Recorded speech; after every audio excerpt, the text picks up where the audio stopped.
When I was a young man, it was all about chasing that dollar bill. And not that money's not important. Obviously, it's what keeps the world running around. But I realized that being passionate about what I'm doing, being engaged in what I'm doing, working with folks that are like-minded, that are driven the same way, that challenge me differently. If you're the smartest guy in the room, you're in the wrong room. And so getting to work with folks that get me thinking on a different level and inspire me to do better in different ways, it's worth more than the dollar to me.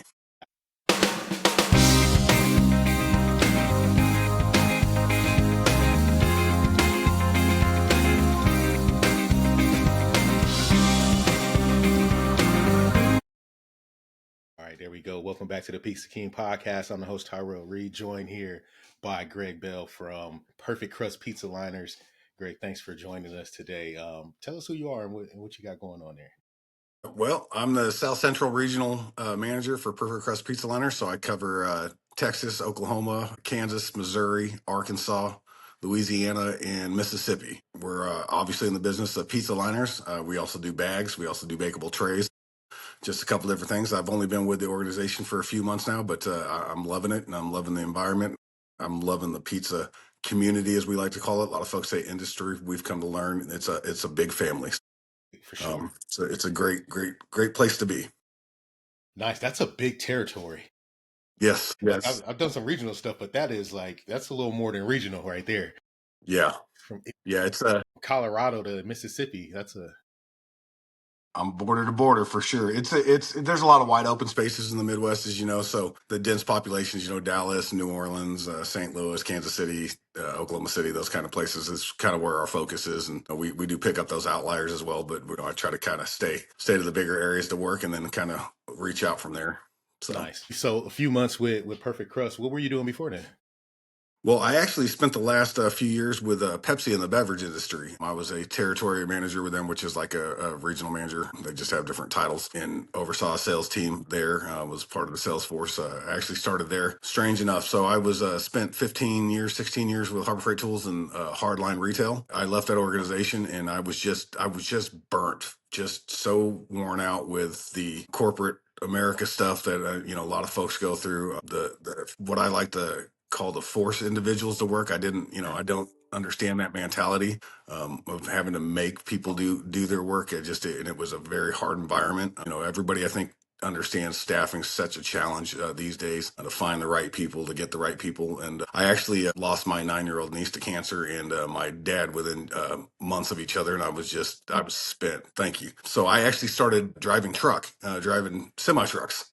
Just wanted to go to work, go home, done. Yeah, when I get home, I'm done. I don't got to worry about Done. it. Nobody's gonna call Responsible for me. myself. That's it. And I ended up working for Pepsi in a leadership role. Opened up, and I'd already kind of come to terms like God will open the door when the time's right for what my next move's going to be. And a leadership role came available there, and I went and talked to the gentleman in charge, and I told him my experience. He's like, I didn't know that about you. And I said, yeah, that's what I've done. So I gave him my resume, and I got promoted 3 times in a year, and but just went right up the ladder with them. And I loved the folks I worked with. I loved what we were doing there. Great people. I just saw this opportunity, was offered this opportunity with Perfect Crust, and then went and met the owners, Jeff and Nick, up in Minnetonka. And their passion for pizza, their passion for quality, their passion for this product, their love of their team and what they do. It was just contagious. There's no better way to put it. They're just great individuals. They treated me like royalty. Just really made me feel at home, made me feel welcome. And I just said, let's go, let's go. And it's such a funny product. It's a pizza liner. How much effort is in a pizza liner? But I think about like the pizza operators and how they really try to deliver the same quality and consistency every single time. And that's what this product does. It helps them deliver that every single time to their customers, and it's actually a well thought out product. So It makes a difference when you can sell a product that you're proud of too, right? yeah, absolutely. And thanks for sharing your story. And it's funny because it sounds like you thought you were about to go hide on that truck, right? Yeah, that's my plan. And but that's not how it worked. Opportunities start to show up, and you know, shout out to you for just being within the right mindset to go after it when the time came. Yeah, That's sometimes people can't see through, can't see the forest through the trees. You can't see those opportunities if you're so focused on just trying not to. Right. Right. Really. And and like I said, it was a timing thing for me. I needed that. I did need that break. I don't know if you've had anything in your career where you just had to step back for a second and just kind of say, all right, I need to reevaluate what my actual wants and desires were. When I was a young man, it was all about chasing that dollar bill. And not that money's not important. Obviously, it's what keeps the world running around. But I realized that being passionate about what I'm doing, being engaged in what I'm doing, working with folks that are like-minded, that are driven the same way, that challenge me differently. If you're the smartest guy in the room, you're in the wrong room. And Absolutely. so getting to work with folks that get me thinking on a different level and inspire me to do better in different ways, it's worth more than the dollar to me. Absolutely. No, and yeah, I've absolutely been in that situation too, where it was, I was in a lot of corporate roles as well, regional director, vice president of operations for a franchise company. And it's like, my wife was like, you're going to work miserable like almost every day. Like Yeah.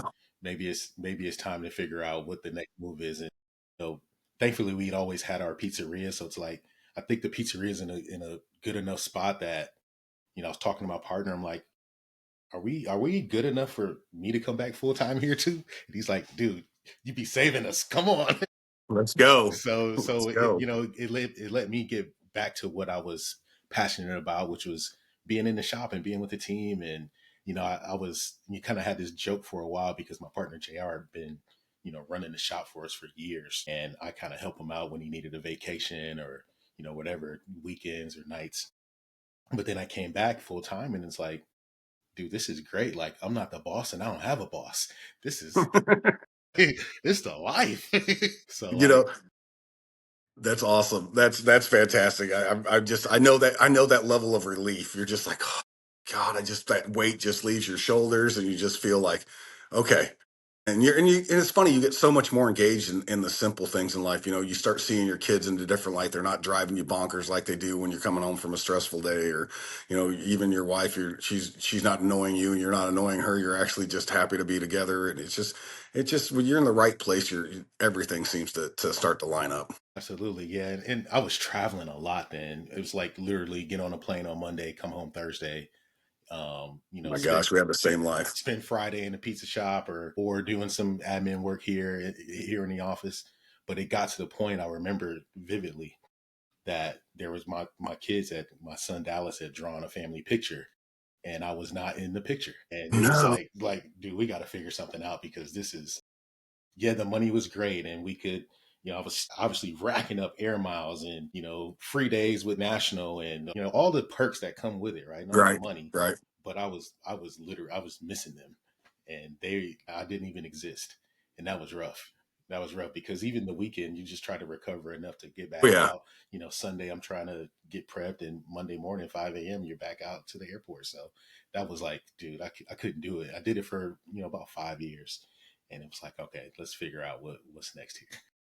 Well, and how many times with those jobs on the weekend were laptop open or on the phone and still working? I mean, when were All those the jobs are time, because never. yeah, Yeah, all the time, because you still have to generate your reports every month, and you still have to engage with your franchise. I mean, just because I was in this territory this week doesn't mean that the other areas didn't need support. So you got to find time when you can. That was kind of life. And then now, post pizzeria, we've sold our pizzeria. She's like, you seem kind of bored. Are you thinking of, like, I don't know, maybe I'll get back on the road again. So, I don't know. You just got to go through all these cycles. That's, thankfully I've had the experience to understand what is and what isn't um, available out there. And it's just funny, because I enjoy building all those relationships, and, seeing absolutely, all those businesses. In that time, we probably opened 120 restaurants.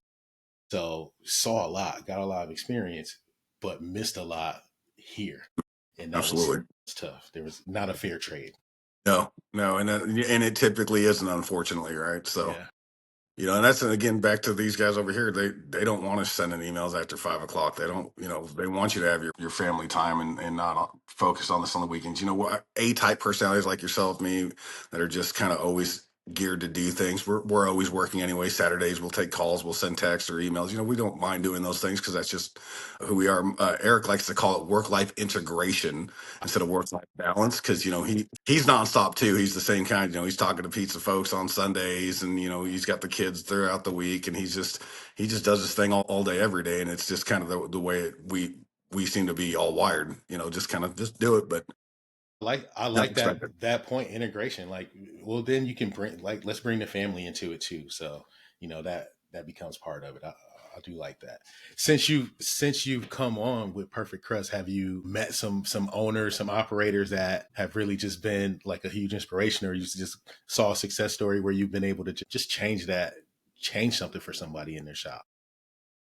I don't know if I've made necessarily a major change. I've definitely introduced our product to some folks that were in need of it and saw the need for it, and just kind of see the aha moments. Like I've been missing this, and a lot of times you'll find the information right in front of you. A lot of times the reviews tell you, hey, you've got a problem. We work with our bread and butter obviously is the single pizza operator or the five chain. Not we do work with some larger folks like Little Caesars and Simple Simon, CC's, and that are obviously focused on improving their quality and deliverables. And but we those guys that are our bread and butter that get it. Mike Bausch with the Andolinis, he uses our product. He understands the need to deliver high quality goods every single time. So introducing folks and getting them to have that mindset and to take our product to enhance what they're already doing. Because the problem with pizza delivery is 9 times out of 10 is that it's a DoorDash or it's whatever. That individual doesn't have that care for your product like you do. Your employees obviously are trained to have that mindset and they're engaged. But once it goes out that door, it's what's going to get there. So, and one bad review can really derail some things for an operator. So this just helps keep that quality there. Let me get my liner here. I got to get my plug in real quick. So the thing about these things is it's such a simplistic product, and that's one of the things I liked about it. But it's so effective. So it's got these bi-directional bumps. I don't know if you can see them on the video well, but there's bumps that actually hold that pizza up, and then there's dimples that trap the grease in the air or the grease in the moisture, and then allows that air to circulate to keep that pizza warmer, crisper upon delivery, so it's not a soggy mess by the time it gets to your customer's front door. Yeah, dual It's just action. yeah, it's a crazy product. It's a crazy simple product, but it's highly effective. It's unbelievable. Like when I went up there to do my meet and greet with everybody, they did what we call the perfect crust challenge, and they had two separate pizzas, one on it, one off, and they had them in the hot bag and the pizza bag, and yanked them out, and you could see the bottom of the crust difference. You could see the grease trapped in the one. You could see the crispness still in the other. The temperature difference. I mean, it was no brainer for me to go. I can do this. I can definitely be a part of this. Yeah. So I mean, and I just love that approach. Like, you get to believe in it before you ever decide that you're going to go sell it. What kind of pushback do you get when you're out there introducing the product? I imagine as an operator, it's always first going to be, well, how much does it cost? Can I afford to add whatever this cost is to my pizza? Can I do that? Yep. Is that the biggest Yeah. objection Oh you're yeah. seeing out there right now? Yeah, so I kind of the answer typically is you're absolutely right. We're not going to be the cheapest on the market. We're not going to be the least inexpensive, but we're also not a piece of wax paper that's pushing all that moisture and grease back up into your pizza. We're also helping you grow your quality and grow your deliverables and those things. And again, we always talk, Eric and I, Nick, on our calls, we always talk about you can't save your way to prosperity. You got lots of pizza operators. Obviously, they focus on their ingredients, they have the highest quality ingredients, and making sure that those things are right. They spend so much time on perfecting their dough and how they go about cooking their pizza. Even down to the oven, everything is so thought out that this somewhat becomes an afterthought. So they do see it as, oh, that's just more, pennies out of my dollar. Yeah. But once the effect is taking place and they realize that how effective it is, that it boosts that level of quality. I think that turns the head pretty quick. Yeah. So does it? I mean, I guess that comes with a demonstration, right? Absolutely. And we joke all the time. Samples equal sales. So we try to get folks samples. We have a website. You go to perfectcrust.com and there's a sample link. We'll send you free samples. We're not even going to charge you for them. We'll send you some to try out and see what you think. We want your honest feedback. And we're not for everybody. We're for a lot of folks though that really do want to make sure that their pizza's quality every single time. Yeah, yeah, and I love that you guys do that. But then part of me is thinking like, dude, come on. Everyone already knows that this stuff works. Like it's like what are we selling here? We're selling solution that's already been proven. It's already been tested time and time again. We've all gotten pizzas with perfect crust liners in them, and I think we all know. But I guess sometimes we got to fight that Yeah, monster in our own yeah. heads. Is this well? Is my operation actually broken? Is there a leak in my boat? Do I need to do this because it's been working without it? But come on, I love and I'll put the link in the show description. But yeah, if we can get somebody a sample, that'd be great. Well, and it's too, I get it. You're right, but let's think about what else you have out there for liners. So you could put it on a cardboard, cutout circle, and all you're doing is protecting your box. You're not doing anything to help your pizza, and then you could put it directly on the box. But then you got potential challenges with leak through. You're not protecting it. And again, if you're going to put all that time and effort into creating a quality product for your consumer, why wouldn't you do everything possible to protect it? Right. And that's what the product does. And that's the biggest thing. And the other thing is, so you throw that pizza on that box, right? If you've ever seen how corrugate's made, you'd think twice. This is also a virgin paper. It's biodegradable, it's compostable. Nothing's ever been on this. So it's a clean product. It's a green product. It's not going to transfer that flavor that box can sometimes create to your pizza. So, it just has some array of benefits. Oh, I love that too. And I've obviously seen the competing liners, if you will. Mhm. But I've seen the mesh screen type deal. We've seen the corrugated cardboard perfect little deal. And I don't know. It's all those things. You get them, you go through that case, and then you never order another one because it's like, why are we protecting the pizza box? Yeah, it's the truth. It's the truth. And then, even you think too, also, a lot of operators are in small square footage, small footprints. They don't have a lot of room for stores. But the cardboard deals 250 is, this tall. This is this tall. Yeah. There's difference advantages for everything. And it's just to me, it's no brainer because I see the impact it makes. And again, you look at folks like Mike Bausch, fantastic operator, owns 12 restaurants. He's been very successful Close in to you too. yeah, he is. Well, and again, he goes down to this level. Like that's his thought process. Like, how do I make sure I cover all bases? Like to make sure everything's the way I want it delivered every time. So to even get down to this level of going, my pizza liner needs to be right. And he actually did a video for us not too long ago. And he said the first thing he says, "I'm not even going to tell you about it. We already know why to use them." Is exactly what he said to start the video. Like, we know the why. Why aren't you? Is the question. Yeah, yeah. I think it requires you to look at yourself if you're not doing it. Why don't I want that level of quality? Are you? And obviously, you guys are moving on into different sizes. We've seen like huge rise in Detroit style and Mhm. square. You guys are We serving have all of those. those needs as well too. Absolutely. I want to say we go from 7 to 20 inch, and then we've got the 8 by 10, 10 by 14. I don't have all the sizes in front of me. I'm going off the top of head, but yeah, Yeah. we cover the need for sure. Absolutely. Jeez. I saw a guy, actually, I talked to a guy, and he's actually not too far from you either in Oklahoma, but they were doing pizzas in bags, not boxes. Like he was, That seems.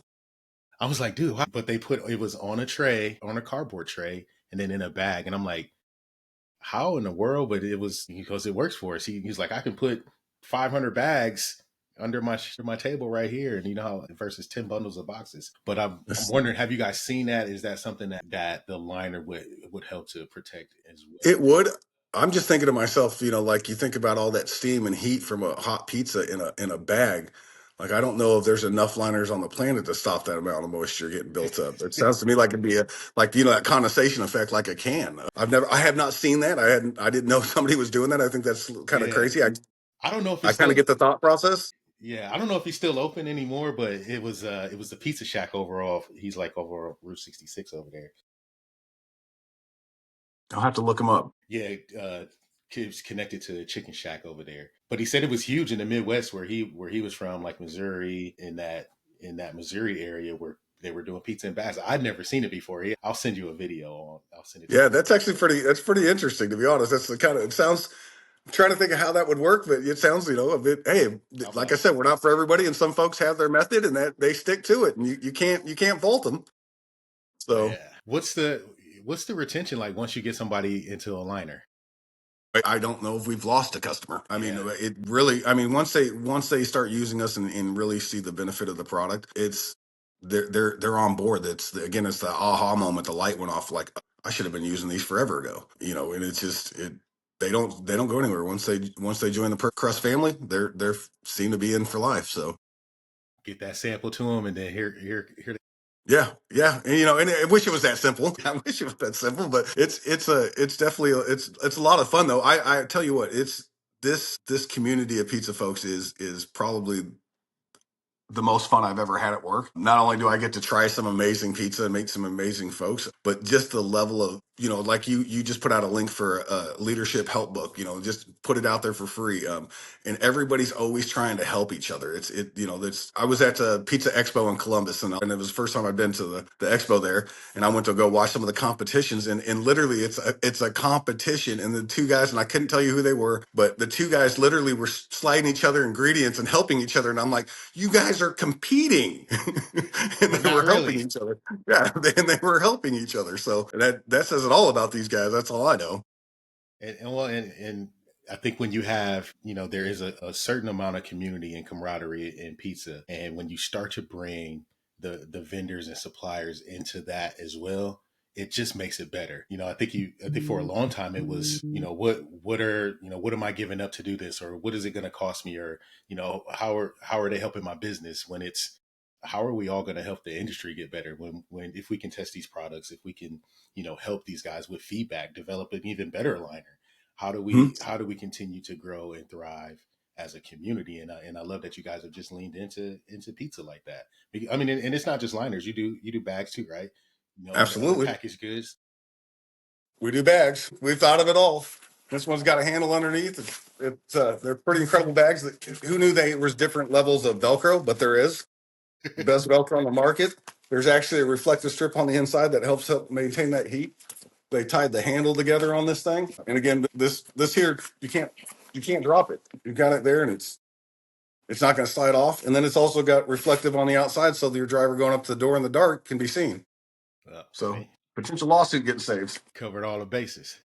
They really have. These guys, if you could meet these guys, they're just their thought process on things and just how they kind of come to these things. They listen to feedback, which is huge, right? How many folks do you know in business that are like, I'm doing it my way, I know what I'm doing, and don't take feedback well. And these guys listen to everything, and they actually have redesigned this bag, I want to say twice, maybe. I could be wrong about that, but they've really worked to ensure quality. Same with their liners. If you saw Jeff, the gentleman who created this, there's a video floating around of him working at his dining room table with a dimple deal, making one at a time to patent this thing. Wow, And so it's a lot of thought put into this, and it's been a lot of trial and error and test and to get it right. And that's just who they are as folks, and they care. That's the thing. They actually care about helping deliver that quality to help improve the pizza industry as a whole. And it's not just trying to make a buck. And they're involved in everything. They give back in different ways. They do a lot of sponsorships at like things like the expo. They just try to get involved in more than just selling a liner, and they're just good. They're just I love it. I love to hear it, and I'm all about leadership too. I think you also have this unique perspective where you get to see a lot of different shops, and you yep. get to just experience it in different ways, and you see leadership in different facets. In your opinion, what do you think separates the shops that are like killing it and executing versus the shops that you're like, these guys aren't gonna, they're not gonna buy it, they're not gonna do it. Well, one I would think as far as is having a consistent engagement with social. We talk about renting mind space or being the most visible in the industry, and doing that through our own personal social, our company social. And Eric brought up a good point. It's about how you go about it, right? You start doing nothing but post a picture of your food. That's all anybody sees. They just scroll past. He likes to put it in stages. He's called it, one, you got to be personal. People need to know you. They're not always buying your product. They're buying you. Hmm. So you want to share stuff about yourself, and the things that you're involved in and the things that you enjoy. And then community second, like what's going on in your local communities. The PTA meeting, they're funding for needed are doing a fundraiser for cancer. And then it's business, because we share the others. It gives us kind of the right to do that, right? To talk about our business, and to to let folks know what we're doing and what we're trying to work towards. So using social, right? Also, a lot of guys will do a great job of using social to take pictures of their pizza or their this, using the video function and showing more of what folks are going to walk into. Eric brought up again, I'm leveraging some things he said, but we were talking on a call with the World Pizza Champs, and he brought up on there that you look at our generation, we were the figure it out folks, right? We'd walk into any situation, we're just going to figure it out because that's what we did. Communication was different back then. You had to literally go to a landline to call someone. You might have had a beeper, or you went over to someone's house to talk to them, or you even wrote a letter, whatever it was. Now kids have nothing but phones, and they do a lot of their communication via text and or social. So they're not comfortable in those real life environments. So doing things like showing your front door and what you're walking into. Maybe your host is there with a smile to say, welcome to wherever, and then showing the bartender and hey, what's your drink of the day, and showing your whole experience a little bit through your video and your business, and making yourself making that generation a little more comfortable could help draw on that class of customer. And I just think again, be you.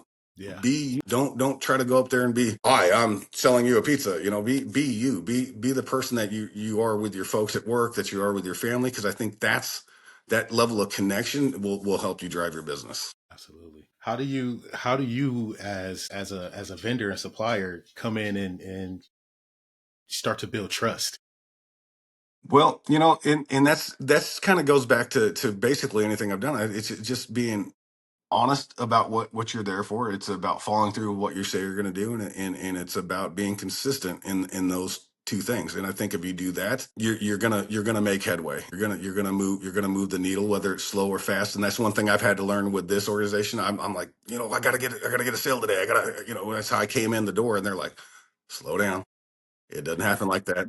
Relax. And they have to remind me, like, you don't have a quota to hit tomorrow. You're trying to build the brand. You're trying to help us grow what it is we're doing. We're trying to help folks. We're trying to do these things, and it comes with time. And they always talk about you're going to fill your funnel. And it's funny.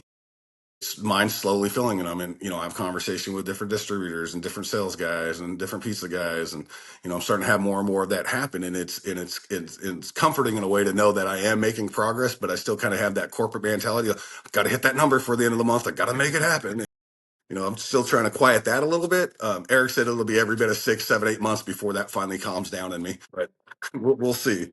Oh, that's funny. I was gonna ask, but you kind of led into it a little bit. But what kind of standards do you hold for yourself when in terms of representing the brand? I just try to stick to the honest approach, and line I'll use a lot of times. Hey, look, we're both in pizza. We should probably know each other. And I don't go in there to try to forcefully sell. I offer a sample. I said, I just want to make you aware I'm in the area. This is what we offer. If there's any question I can answer for you, I'm here. Here's my business card. Here's some free samples. Give them a shot. Once you've done that, give me a call. Let's talk about it. And then if they give me their information, I'll call them if I haven't heard from them in a week or so. And I just try to do some small follow up, but I don't go in there trying to be a pressured salesperson. I don't think this product requires that. I think that, again, once they understand what it is and what it does, it kind of does that for them. But how many folks go knock at a pizzeria's door and try to beat them down for something when they're really working with such small margin as it is? That is it effective for them? So once I sell that effective piece to them, and they kind of come on board with that, I think it kind of takes over from there. Where and you guys, obviously you got some great products, and you really have done a good job to improve the delivery experience. What signals, and I think you said something earlier about just looking at your reviews, like, but what are some of the other signals that an operator should look at to say, maybe I do need to take a look at my experience, or putting some checks in Order place to help us do it? Order your own pizza to go without your liner. Order your own pizza to go. Do it through DoorDash. Do it to an address. Don't tell them it's you. Don't tell your store it's you. Don't send yourself. Let it get to the destination, and take a look at it. Look at the bottom of that crust. Look at the bottom of the box. How does it look? Is it absorbed, soaked with grease? And is that pizza what you want hitting the door? Send it to yourself. And reviews, again, 9 times out of 10, they're going to be in there. If you know people, they've got an opinion. They're gonna share it. There's no doubt. You've been on the internet plenty. Folks have got something to say about something. So All the time.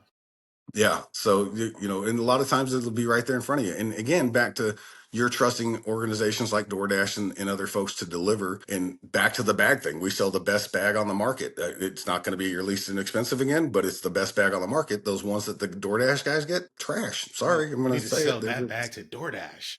I hit them up in the Columbus Expo, and I shouldn't say trash. It's probably not the right word to use for It it, but is. as far as quality to quality, it's nowhere in the same ballpark. I should say that, I guess, but it's just those small things make a difference in how you go about perceiving your own business, and be realistic with yourself too. Be realistic about what it is that you're capable of delivering. You got to remember, not everybody's you. God, if everybody was you, you'd have the perfect business, right? Everything would just go everywhere. They don't have that same passion for it. They're not the owners of it. They're getting paid a wage to do the job, so they're going to give you what effort they're going to give you. And they're not always going to do it the same way. And quality control is probably the hardest thing a pizza place has to conquer, is the same consistent delivery, because not everybody's you. Yeah. So get out there, experience it the way that your customers experience it. I think that, At the deepest corner of your delivery territory, and yeah, versus waiting in the dining room. I think that's great advice. You've given us some good stuff here. I appreciate you. Well, how can the listeners get some samples from you? we're real simple. You just go to perfectcrust.com. There's a little green link on the side that says sample link. Go in there, fill out the information. You can tell us the size. It'll ask you what size of pieces. We also sell a bakeable tray. It's very similar. It still has the dimples and still does that job, but this is actually meant for take and bake, or to when you're cooking, sending it out like a Papa Murphy's or type deal or whatnot. Like a par bake or something? Yeah, par bake. There's the word I was looking for. But they can bake up to 425 degrees. It does the same thing. You stick this thing right in the oven. The only thing we say is don't touch the edge of your ovens because it will melt. It Okay. will melt. But other than that, it serves the same purpose, and Does it boom, have out to the go door. on a rack, or can it go on like a stone or a steel in the oven? It can go directly on the rack. Go on the stone if you want. It can do either one. So Oh, that's yeah. pretty cool. I have to look more into that one too. I bet that's got some use for the home bakers. Yeah. Yeah, and it's funny that we do have a couple guys that do that with their videos, that'll cook from home and they'll use these instead of having to dirty up a whole bunch of stuff. And they own their own Yeah. pizzerias, but they do their making this special one at home for the family, and so I've seen some pretty neat videos with those too. Oh man, what's your go-to pizza order? It's funny. I think it's become my favorite. I didn't know about it until not too long ago. And Dustin Jones, he's one of the guys with Simple Simons, and Eric introduced me to it. But it's a pepperoni pizza with green olives, and they call it God's Salt. God And saw. God's Salt, and I'm telling you, it's definitely up there with, it's in my top three at least. But it is so good. It's the right amount of salt with the pepperoni. It's phenomenal. I love it. I just love Wow. it. I've never tried that one. I've actually never had green olives on a pizza ever. Me neither. I didn't even know it was a thing. I had no Yeah, idea. yeah, that I may see be green olives and I think more. I think exactly. I have to try that. I'm gonna write it down. Just pick up a little jar of green olives and try it here at the house. See if I can get the kids to try it. one other thing I was thinking about while we were talking. I was listening to one of your podcasts the other day about identifying the next leader, and I think that that's such a, back to my previous license, such a critical skill to have, whether you're in a leadership role or you own your own business. Remembering, again, not everyone's you, but we tend to get focused so heavy on what we're doing, we tend to miss what others are doing, and those small things like those picking up stuff off the ground, that kind of stuff that you were talking about is so critical. But I also like to remember personality management as well. Folks always Mm, think you can broad brush everything. Everyone's triggers are different, everyone's pushes are different. One guy might need a swift kick in the rear to get him going for the day, another one might just need a pat on the back, another one just might need to be left alone. There's some folks that work better with just nothing at all. What do you need me to do? And they're off and gone. Other folks need a detailed list. And then, like you said, identifying those leaders, do you have that person that shows up and is the consistent go-to person in your business? If you've got them, start grooming them, put them underneath your wing. You may not have that position today. You might not have it in 6 months. You might not have it for a year. But if you start doing the work now with that person you've identified, when that time's right, you're going to have that person to pull the trigger with, and you're going to be ready to rock and roll. And it's such a critical component of the business. And leadership reflects leadership. So if you're a good leader, guess what? You're going to have a good leader. that's right. Leaders So create leaders. and you Absolutely. can pass on your bad habits just as easily as your Oh, good that's habits. So absolutely, yes, we absolutely. try to coach and teach that all the time, and a lot of folks are getting it, and it's coming around because look, labor is expensive, and turnover is even more expensive. So Yes, you're almost forced to figure it out with your team. But now we just want to make sure that we give them the tools and right. the tips and the just the guidance to make that work and make it happen. Which is why, like today, we just released a 21-day workbook, a training book. We want to always do things like that and give advice and have these episodes and these guests that come on and talk about what that experience is like, because it's gonna matter. And look, you got kids, I got kids. They're gonna work for somebody one day. Mhm. Yeah. Most likely, I want that person to at least be sensible enough to be a good leader. And if I'm here, I'm gonna do my part to make sure that happens. My oldest now is 24, and I've got a 22-year-old, and they're out in the job world, and they're successful. My son's 17, and he's out in the job world now and starting to make his mark. And that's one thing I think I have done well is instill the good work ethic and the need to do things better than the guy left or right of you. Mine might be a little ego driven, I don't know, but I've always been the type of guy that's like, I'm in competition with myself, but I'm always trying to beat the guy left and right of me. Not because I want to beat him for any other reason than to win, but it's my Yeah, I want to get the motivators. best out of me. Yeah, Yeah, yeah, that's how I it's get how it that out of is. myself. I have brothers, and I grew up the same way. It's like, I love my brother. I'll do anything for him, but I am I going want to to beat beat him. him today. I'm with you 100% with you. The other thing I'd Like, say, you because you're can't beat my absolutely brother, but I can beat my brother. no, you can't say a bad thing about my brother. You can't, nothing but me. I'm gonna That's give him a right. rash. Yeah. So, the other thing, when you talk about, you're right. Staffing is extremely challenging right now. In this environment. I don't know the reason why, unfortunately, but it is challenging. Turnover is tough. Finding those right people is tough. But you also cannot be afraid to fire. And nobody wants to do it. No one wants to get rid of somebody. Everybody wants to see the best in everyone. But if you have staff that is not fulfilling the need of your business and holding on to them, you're going to create a culture within inside of your business that's going to affect you just as bad as not being staffed. I used to always tell my guys, like, we're to be afraid to pull the trigger on somebody that honestly shouldn't have been part of the organization. Is what's the difference? You're paying this guy not to do the job, so you're over here doing the job, or you got to go out there and do the job until you find that person. It's the same difference. The difference is you're just not paying this guy over here to do the work you're already doing. And that guy's stressing out everybody on the team. You got to Everybody. go. You just gotta go, and it sucks. I mean, that's the worst part of the job, right? That's the worst part of any leadership job is having to be the guy to make those tough decisions. But you can't be afraid. You can't be afraid to. Well, You yeah, know, you just got. and the reality is you'll lose your good people And then because you also were afraid to pull the trigger on a bad one. hire people that are smarter than you. Don't again. If you're the smartest guy in the room, you're in the wrong room. And I can't do everything the best, so I look for the people in my areas of weakness that can do it better than me. Because if they can do better than me, it makes me look good. I did my part, Yeah, right? it makes us all better. Yeah, and I get to learn still, and I'm still learning. And that's the other thing. Learn from your staff. Learn from your people. They can teach you things. I don't care how high up the ladder you get. The guy mopping the floor can teach you something. Yeah, because he's the guy doing it. There it is. There it is. You got to do it, man. I agree 100% with all of that, and I hope that leaders take heed, because what burns people out is the fact that you have to do everything on your own, and you can't trust another person, and you can't depend on somebody, or you don't have the skills to teach them. That will burn you out and put a bad taste in your mouth, and it'll kill your business, and before your opportunity ever has the chance to sprout.